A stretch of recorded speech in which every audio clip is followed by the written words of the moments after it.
What's up, guys? It's Simon back here with another video, and in today's video I'm going to be doing something I haven't done before, because usually this is majority a WWE YouTube account, but I have been watching AEW as of recently a lot more than I used to. So I guess just to introduce my subscribers into something I'm going to go on, why not just make my predictions for the up-and-coming AEW All Out pay-per-view. Now, the All Out pay-per-view, for those of you who don't know, is a staple pay-per-view in AEW.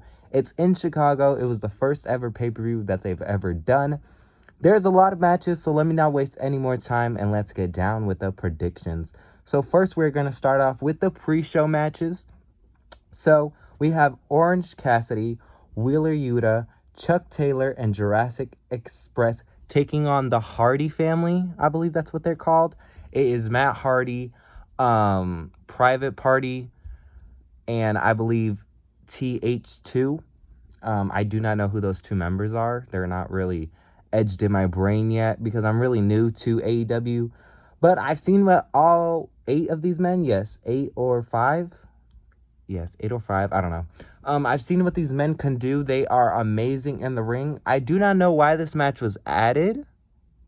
Maybe they just added it to put Matt Hardy and Orange Cassidy on, but it's also on the pre-show, so that didn't make any sense. But just to make it quick and easy, I think Orange Cassidy, Wheeler, Taylor, and Jurassic Express pick up the win over the Hardy family.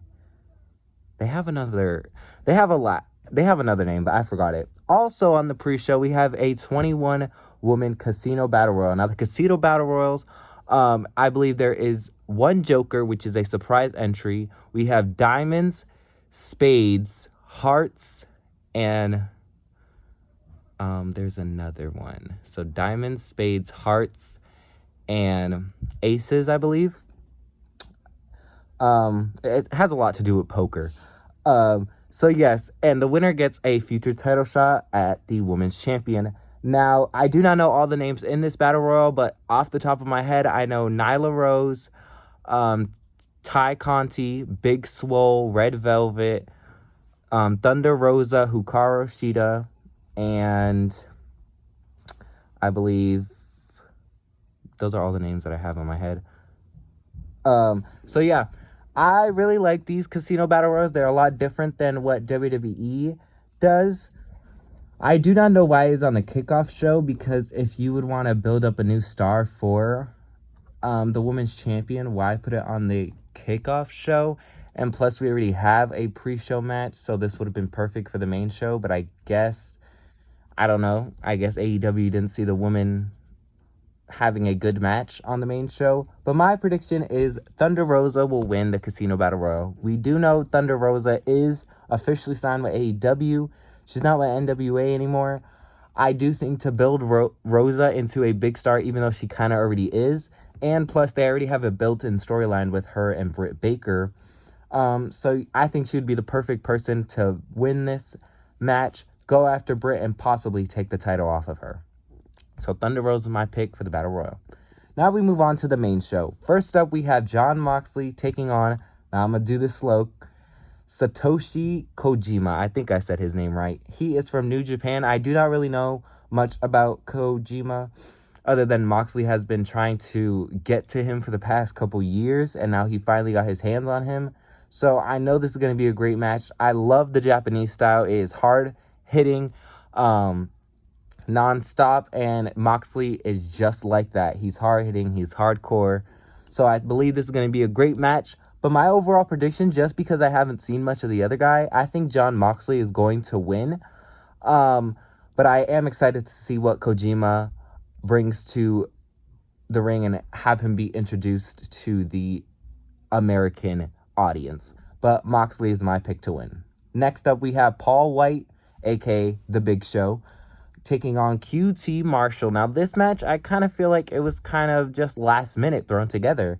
Maybe Paul White wanted a match, and QT Marshall was the only person that wasn't on the show that they could have him go against. I do not know why this is on the main show. It would have been perfect for the pre-show. Or I do not know why this match was on the show, period. But I guess I'm excited to see it, and I think Paul White is going to win this match just to, I guess, make his return to the ring. I'm guessing that this match was for, so Paul White wins. We have our first championship match is going to be Eddie Kingston challenging Miro for the TNT Championship. Now, this match, I really like Miro, formerly known as Rusev in the WWE.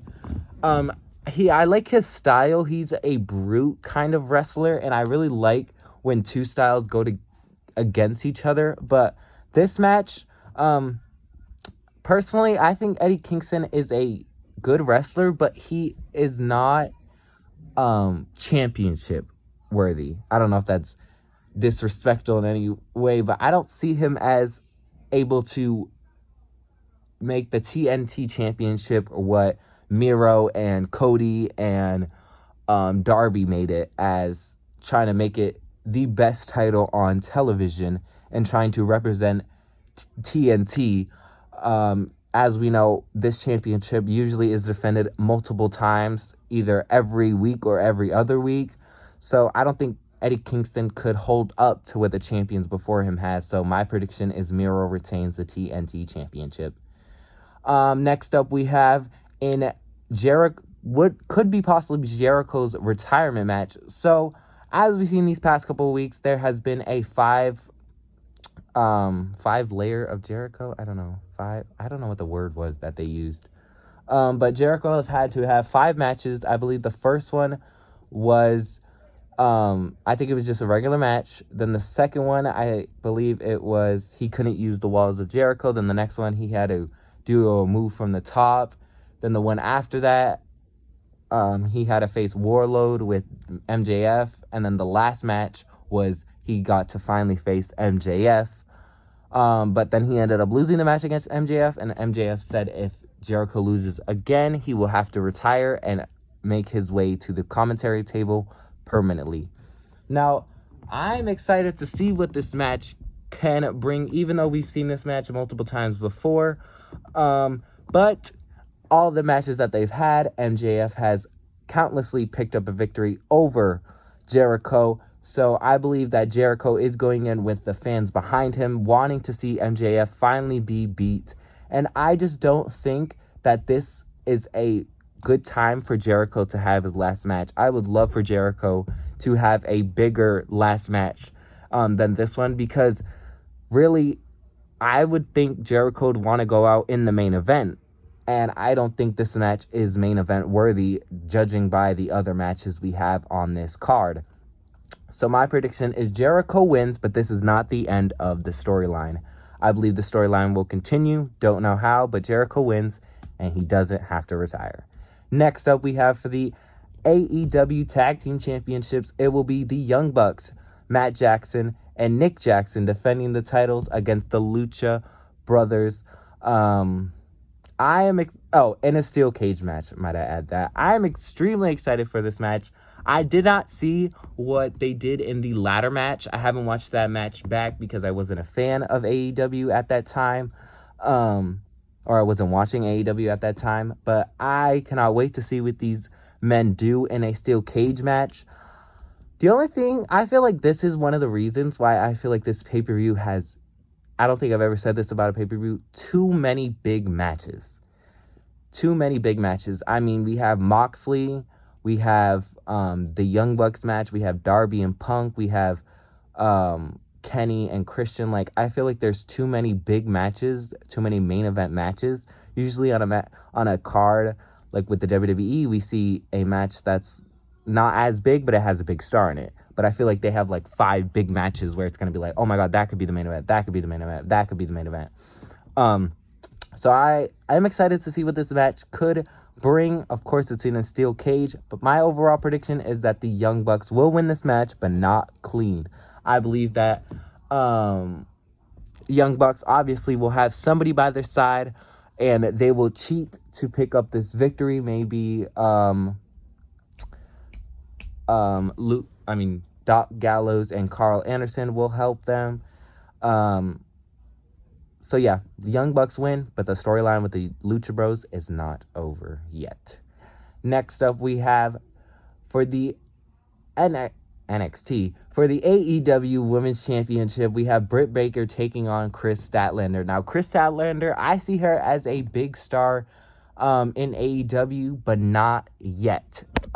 We all know Britt is everybody's girl right now. I mean, Britt can get the crowd cheering for her just by walking out there. We've seen it every time, and she has the most quotable thing ever, DMD, that everybody says. So I believe that Chris is their top girl, but Statlander could be their top girl in the future. This match is going to be great. Britt, I don't think, has had a bad championship match with anybody. Every time she gets a championship match or every time she defends her title, she has a great match, and the fans are wanting more. So Britt Baker, I believe she's going to retain the title. This will build up Statlander as a future champion, but not a champion as of right now. Next up, we have in CM Punk's first singles match back, he is going to be facing Darby Allin. Now, this is the match I was surprised by. I was surprised because I didn't think they would do this match this soon. I wonder if Darby was picked by CM Punk to have this match, or if this was like creative having this match. But I feel like this is a great match to build up Darby and to everybody. Like, if people aren't seeing Darby as a future star, this match would make him have all the eyes on him if he doesn't already. And I know a lot of people think Punk is winning this match, but I would love to see Darby win this match, because I think a perfect way for Punk to... We obviously know Punk has all the fans behind him, but I feel like this would kind of diminish Darby in a kind of way that I feel like if Darby loses, it will diminish him, but if Punk loses, he'll still be CM Punk and he'll still be a fan. I mean, he'll still have a bunch of fans, so I think this is a perfect way to build up a new star and a future top star in AEW. So my prediction is Darby wins the title. Now we get on to our main event of the night. It is Kenny Omega taking on Christian Cage with the AEW Championship being on the line. You know Kenny Omega's going to have the Bullet Club with him, and you know Christian Cage is going to just go in by himself like he has been, or maybe he'll have Jurassic Express with him and Frankie Kazarian. So this match, we've seen it before on the first episode of Rampage, so I wonder if they're going to be able to do as good or even better as their first match, but that's kind of hard to do, not only for them, but for anybody to have their second match be as good as their first match. If Christian Cage wins this, he will be both AEW and Impact champion at the same time, similar to what Kenny Omega did. I'm not as excited for this match as I was their first match.